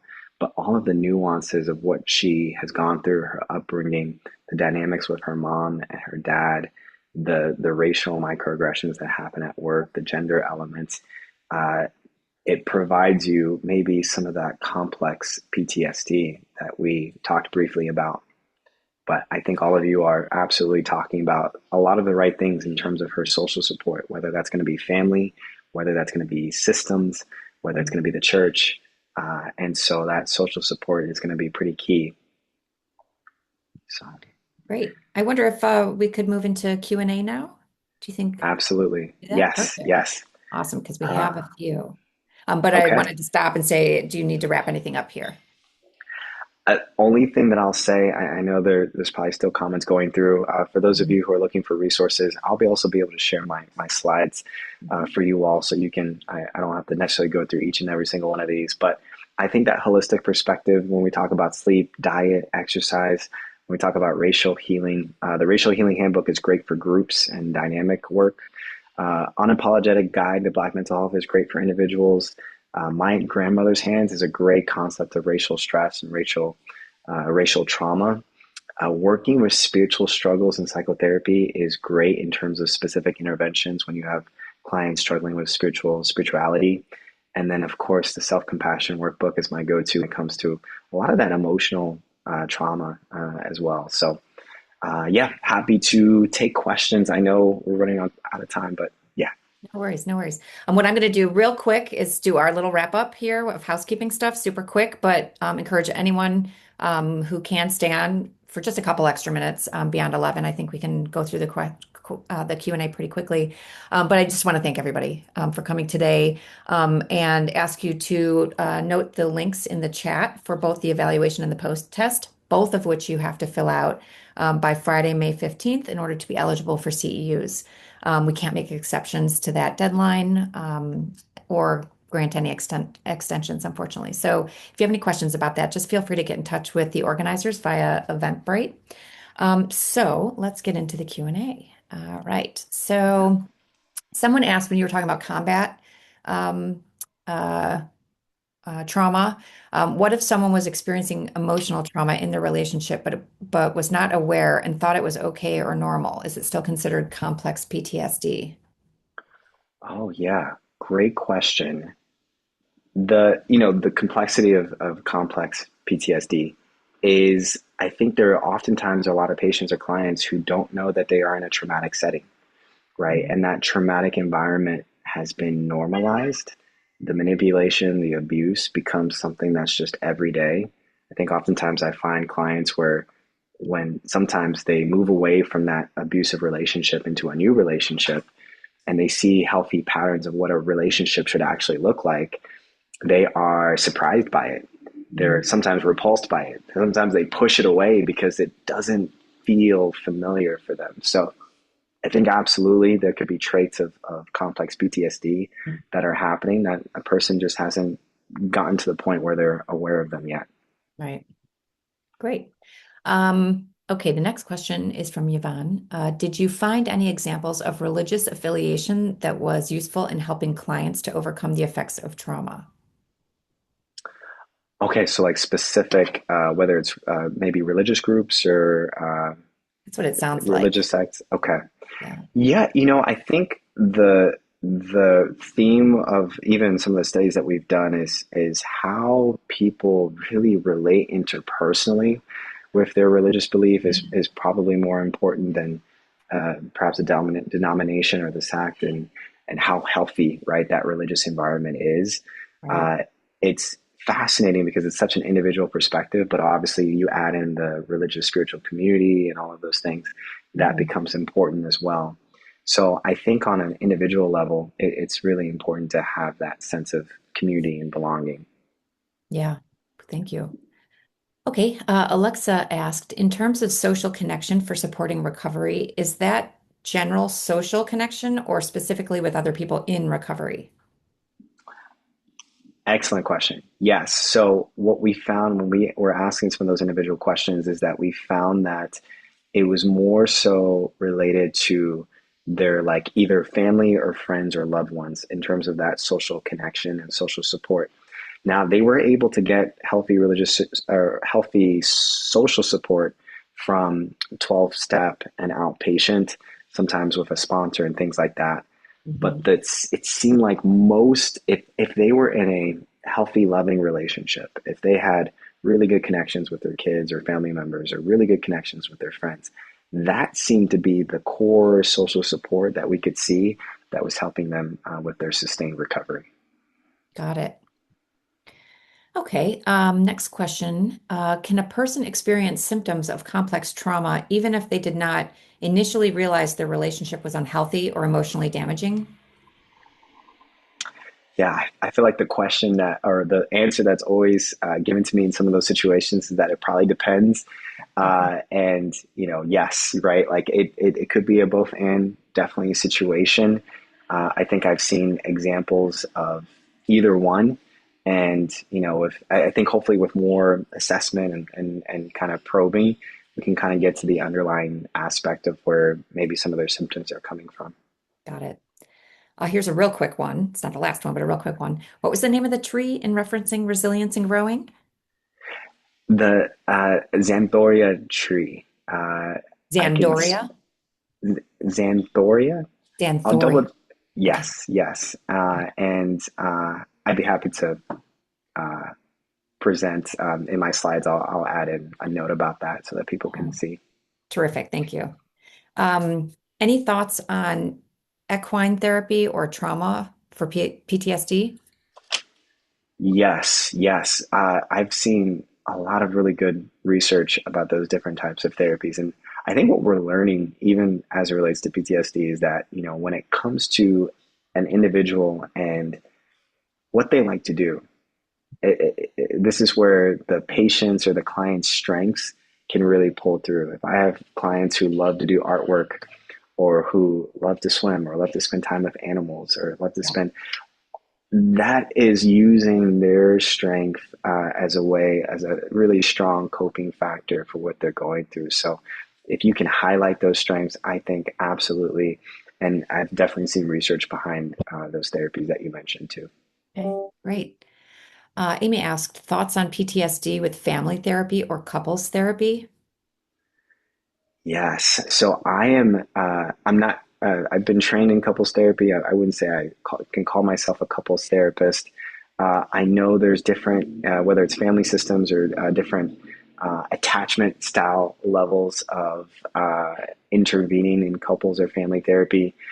Some of my colleagues do a lot of attachment based work. I'm blanking on a few of the names of some of the researchers, but I think adding those elements of PTSD, whether it's individually, but also we've been talking about systems and support groups, all day long today. When people can start to make those connections for themselves, can see how their experience or trauma is interplaying with another person's, and can highlight that and explain that and talk about that and feel safe enough to discuss that, I think that's beautiful for therapy in terms of the recovery of what could potentially happen. Got it. Thank you. Okay, two questions left. Sure. Amy asked, how can loved ones support someone with trauma without overstepping? What boundaries could be helpful? Yeah, this is where I think a lot of it's difficult, but allowing that person to lead. And I know, it's I've seen a lot of times where patients have their family members press upon themselves, and then the person pushes back, right? And I think many of us have maybe seen that in our own clinical therapeutic relationships with clients and their family members. So allowing allowing whoever is experiencing that trauma to kind of lead in that way, I think I've seen so many patients where when they have that healthy attachment of firm, stable, kind of like when you need me, I'm going to be there for you. Like that element of care and support. I think we undervalue and undersell how important that is. That when people are then ready to open up or are ready to reevaluate some of those boundaries, they have those healthy connections in place. And for the people who are either on the receiving end or giving end, you could be that potential person that could support them Mm, in that way. gotcha. Bill asked, how important does having an affair impact the treatment process in relationships? Yeah, and that's where I can't overstep my boundaries because I'm not a couples therapist, but I think Mhm. I've seen a lot of clinicians where um, handle that process in so many different ways, whether individually, whether trying to figure out how to bring that couple together and talk about what's happened in that relationship. I would say that that is affairs. It goes back to the emotional traumas that I talked about, where maybe they're not criterion A level traumas, but experiencing an affair on the receiving side incorporates such a tremendous amount of stress and distress, right? And so uh, healing, whether individually, healing from a couple perspective, those are going to be some nuances to how to navigate that based on just gathering more information and figuring out where people are going to go in terms of their healing path. Got it. And actually, I did find one more question that I pulled out of the chat off to the side Yeah, here. sure. Somebody asked, with spiritual trauma in your findings, have you seen more struggles with Black Americans in more racially diverse churches versus mainly Black churches? Yeah, this is I didn't I failed to mention this in my as I was presenting, but that's an excellent question. So one of the things that we found is that for predominantly Black churches, there does seem to be healthier levels of just talking about race and racial stress, which impacts spirituality in a positive way. For racially diverse churches, depends on the percentage of how much diversity we're really talking about. There's churches where they might have 2% black membership and call themselves diverse, right? Mm, And there could be some significant racial tensions within that group, whether small or big in terms of the percentage of black or Latino or Asian in terms of their church. I think that's where we've started to do a lot more consulting with those groups because they might be hiding behind the lines of we are diverse, but there's a lot of we're mm, overlooking a lot of the racial tensions. And that's where we have to talk with church leadership and talk about representation. In your mm. leadership, is there representation? Is there representation in terms of diversity, in terms of age, in terms of race or ethnicity, and all of those things? And so there is, long story short, there's way more complexity, especially with those racially diverse churches. Got it. Well, thank you so much, Dr. Sarpong, for this terrific presentation. I don't know if you noticed in the chat or not, but many of our attendees expressed thanks and appreciation for what you shared today. I will add my name to that list. This was really terrific. Also thanks to everyone who joined and who were able to stay a few minutes after here for the terrific Q&A. And again, look for the email from us later today with the links to the evaluation and the post test. If you didn't grab those out of the chat, they'll be hitting your email box later today. Feel free to get in touch with us if you don't get that email or if you want to check in on anything. We're happy to help. With that, I will say thank you, everyone, one more time, and happy Friday. Have a great day. Take care. Thank you so much, everyone.